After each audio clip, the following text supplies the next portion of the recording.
Today I'm going to do a presentation on the research we just completed. We started this project called Automatic Optical Inspection since November 2010.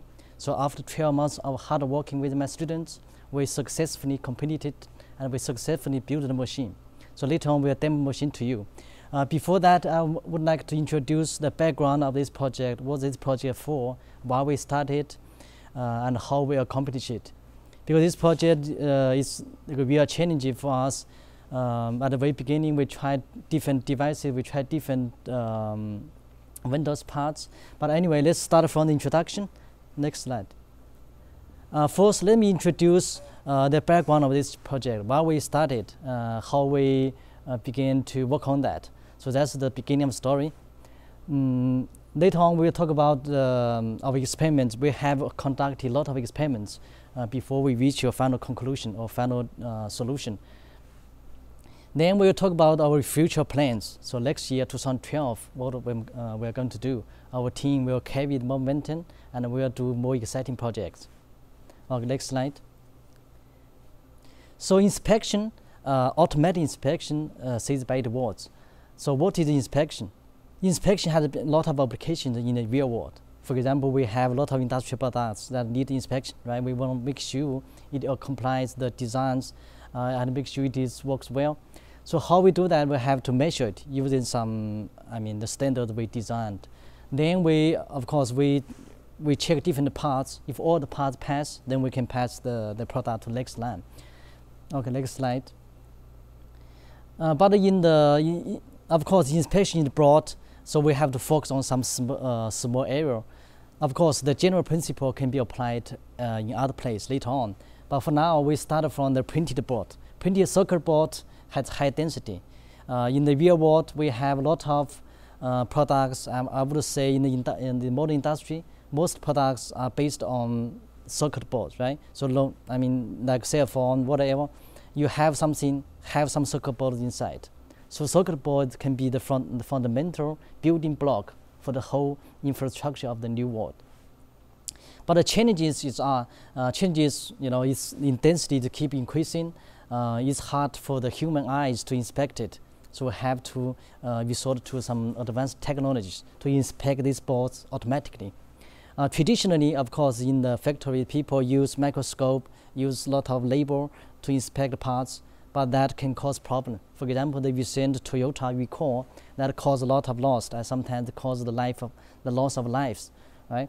The problem was because some products, some parts was not manufactured properly.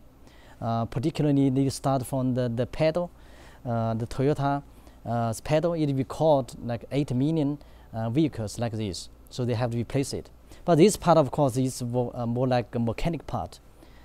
Turn the next slide. Recently, there is another problem from Toyota. They have to recall more new models. From the model is Corolla and Corolla Matrix. This model has a problem in its circuit board. This circuit board is called electronic control modules. This part has problem in a solder joint, which has not been inspected. You can see, so this is an example in the real world. So if we fail to inspect some parts, what loss it can cause? It will cause a lot of loss, and sometimes it's almost uncountable. So in addition to the 8 million recalls by the brake pedal, there is another 1.13 million vehicles being recalled because of this circuit board failure. So according to the Toyota's website, it says a crack may develop at a certain solder joint. Solder joint is the place where you put the components on the circuit boards. So that part, if you don't inspect it, or just sometimes you misinspect it, then you can see it can cause such a big consequences. And this is something we don't want to see. Next slide. So that's why people talk about automatic optical inspection. We want automatically inspect this. We want 100% inspection. So this way we can make the product more reliable, right? So the cost so current machines, we have some machines that can do this, but these machines are very costly. They cost, for example, regular AOI machine costs $100,000 to $200,000. So based on this observation, and after examination on these technologies, we thought we can do that. We thought we can have a better solution with a cost which costs less, which will be even more reliable. So that's why we started the project. That's the beginning of this story.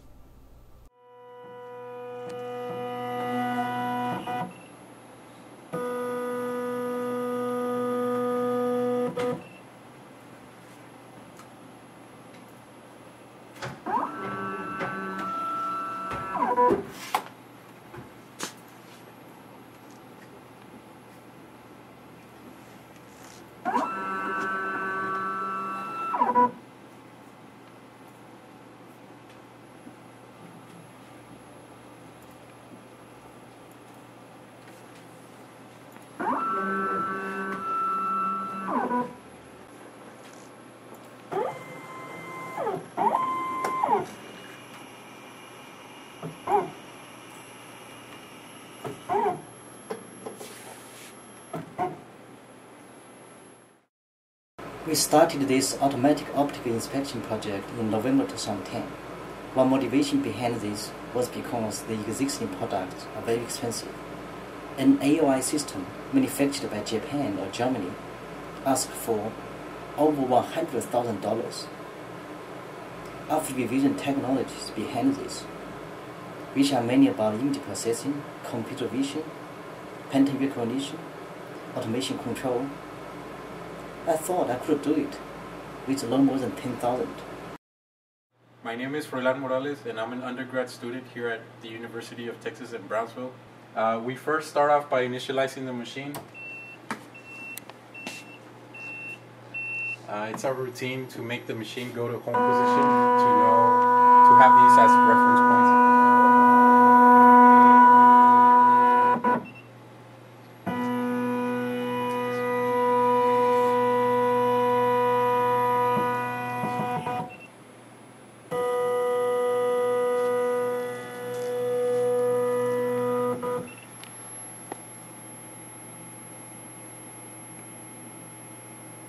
So the very first thing we have to do is place this PC board inside this machine so that it can acquire an image, transfer it to the computer, and compare it with a template we already have.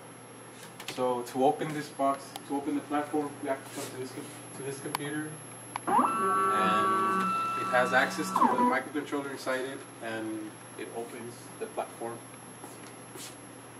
After that, we set this PC board and we close it so that we can capture the image.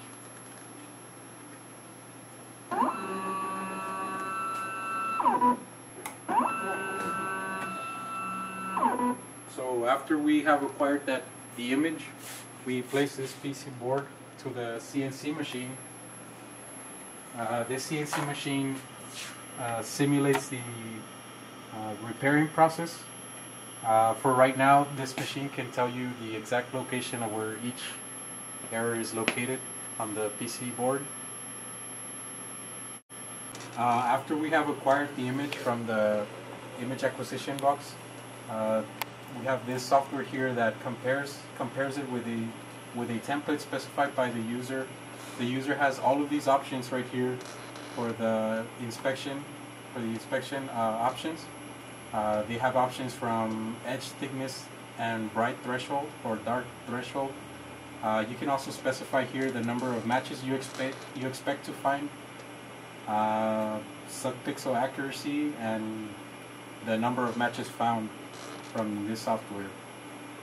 After that, this software gives you a very detailed specification of where each little defects are found, and it also gives you a nice view on each individual mark. For example, we could go and watch any of these defects, like for example there, or let's pick another one, or like this one. After that, we can go to the machine, and with the camera we have mounted on the CNC machine, we can go to this individual error and see it on the live camera. As you can see, we have this image here, which is where the error was found. We can try another one.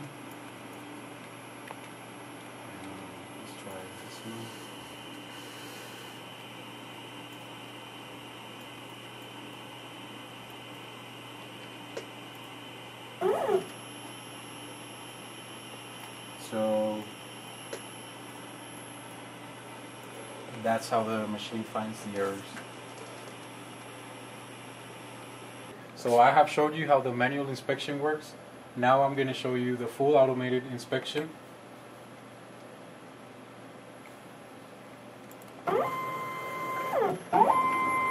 So we have sorted the errors from the most important to the least significant error, and the machine is capable of finding all of them.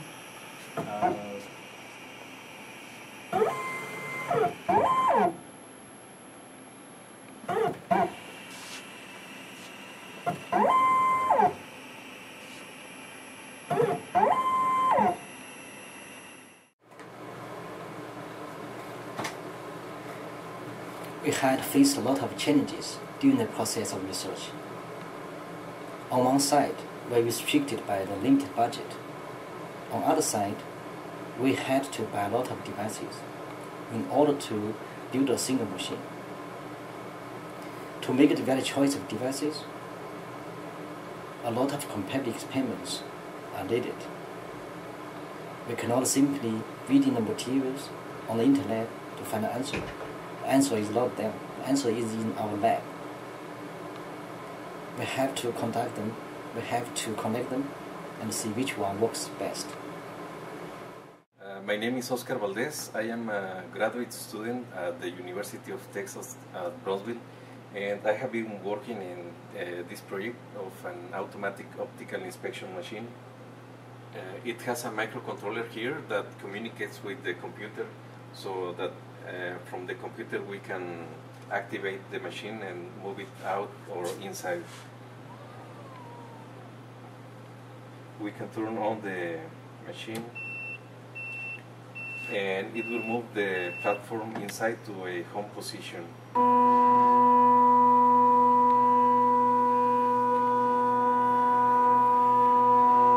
And we have an LCD screen here that shows the status of the machine.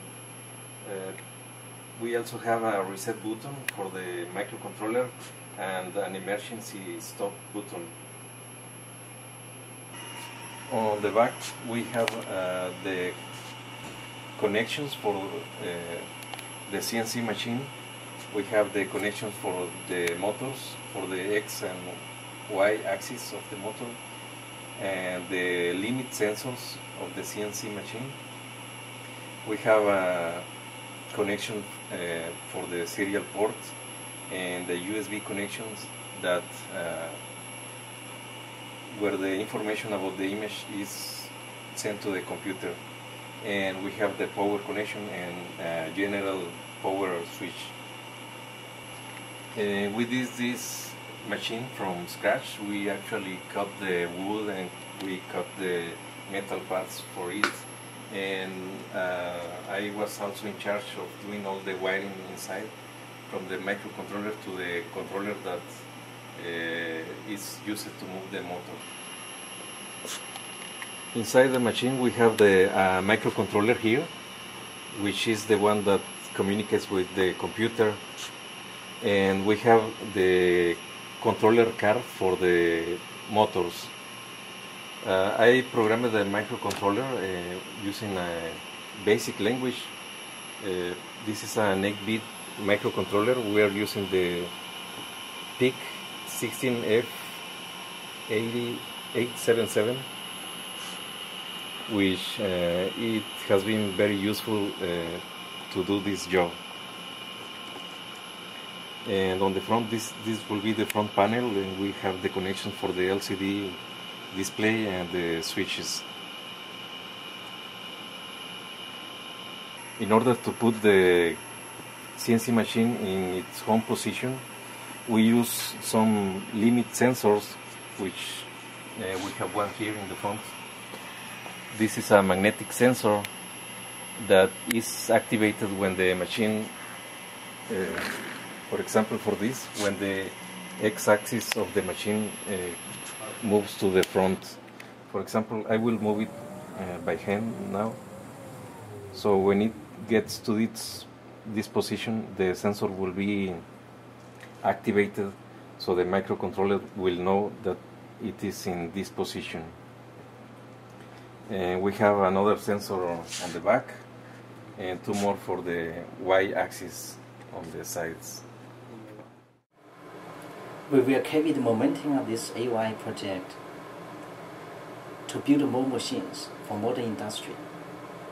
Particularly in 2012, I will begin to build a 3D scanner and a 3D printer. By that, we can imagine we will have a black box next year this time. You can walk into the box. Your 3D profile will be scanned automatically in 2 seconds. After that, a 3D model will be sent to a printer, and the printer will make a copy of you.